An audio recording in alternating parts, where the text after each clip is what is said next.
রাহুল বন্দ্যোপাধ্যায়ের বিদায়ের পরেই আবারও মৃত্যু টলিউডে। প্রয়াত টলিউডের আরও এক অভিনেতা, হাতে ছিল না কাজ, সেই জন্যই কি এই পদক্ষেপ?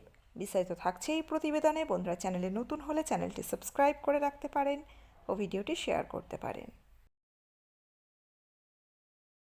টলিউড এখনও সামলাতে পারেনি অভিনেতা রাহুল অরুণোদয় বন্দ্যোপাধ্যায়ের আকস্মিক প্রয়াণের শোক।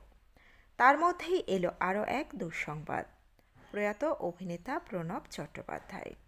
হঠাৎ এই মৃত্যু সংবাদে আবারও ভারাক্রান্ত হয়ে উঠেছে বাংলা বিনোদন জগৎ। অভিনেত্রী অলকানন্দ গুহ সামাজিক মাধ্যমে এক আবেগঘন পোস্ট করে তার শোক প্রকাশ করেছেন। সেই পোস্টেই উঠে এসেছে প্রণবের অসহায়তার কথা, কাজ না পাওয়ার যন্ত্রণা আর বেঁচে থাকার লড়াই। ইন্ডাস্ট্রির অন্দরমহলের এই বাস্তবতা যেন আরও একবার সামনে এনে দিল তার এই বিদায়। অলকানন্দর পোস্টে লেখা কথাগুলো যেন হৃদয় ছুঁয়ে যায়। তিনি লিখেছেন, ইন্ডাস্ট্রিতে কাজ পাচ্ছি না বোন, আমি আর পারছি না, কাজের খুব দরকার।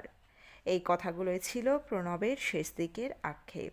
অলকানন্দা জানিয়েছেন, তিনি নিজের কাছেও ডেকেছিলেন তাকে, কারণ প্রণব অভিনয়ে ছিলেন অসাধারণ। ভবিষ্যতে আরও অনেক কাজ করার কথা ছিল তাঁদের একসঙ্গে, কিন্তু সব পরিকল্পনাই থেমে গেল হঠাৎ করে। কিভাবে তার মৃত্যু হলো সেই বিষয়ে এখনও স্পষ্ট করে কিছু জানা যায়নি, যা আরও বাড়িয়ে তুলছে রহস্য ও বেদনা। এর মধ্যেই রাহুল অরুণোদয় বন্দ্যোপাধ্যায়ের মৃত্যুর শোকও যেন তাজা হয়ে উঠছে প্রতিটি মুহূর্তে। একই ইন্ডাস্ট্রির দুজন মানুষের এমন আকস্মিক বিদায়ে শোকস্তব্ধ রয়েছে টলিউড। একদিকে রাহুলের অসময়ে চলে যাওয়া, অন্যদিকে প্রণবের না পাওয়া আর লড়াইয়ের গল্প। দুটি ঘটনাই যেন একসঙ্গে তুলে ধরছে জীবনের নির্মম সত্য। আলো ঝলমলে ইন্ডাস্ট্রির আড়ালেও যে কতটা অন্ধকার লুকিয়ে থাকে তা আবারও স্পষ্ট হয়ে উঠল এই ঘটনাগুলোর মধ্য দিয়ে। স্মৃতিতেই রয়ে যাবেন তারা তাদের কাজ আর মানুষ হিসাবে উষ্ণতা নিয়েই।